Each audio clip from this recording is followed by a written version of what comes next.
దేనికి పచ్చాడు దొంగ ఆయన ఏం చేయాలంటే నేను చాలా దొంగతనాలు చేశాను చాలు అని నేను చేసి అనేక మంది నిందించి కొట్టాను, ఇది చాలు అని పశ్చాత్తాపడాలి.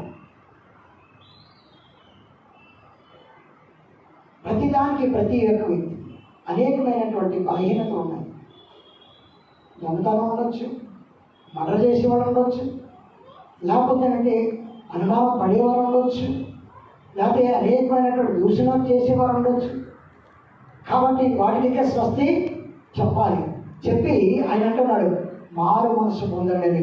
యూదులైనటువంటి వారికి, ఇశ్రాయేలీయులైనటువంటి వారికి చెప్తున్నటువంటి మాటే అన్యులైన మాట చెప్తూ ఉన్నారు. ఈ ప్రపంచంలో హైయెస్ట్ కాస్ట్, హైయెస్ట్ కులం ఏది అంటే ఒకటే. ఎవరు చెప్పండి? జ్యూస్దే, యూదులే, వారిదే. వారు ఎంత నిష్టో తెలుసా?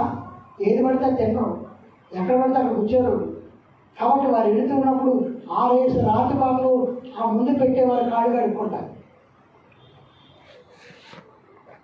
అలాగే అన్నిలలో భోజనం చేయరు, అంత నిష్ట కలిగిన వారు. వారితో మనం కూర్చొని పెట్టడానికి ఏసీ భూలోకానికి వచ్చిన దేవుని స్తోత్రం, హల్లెలూయా. కాబట్టి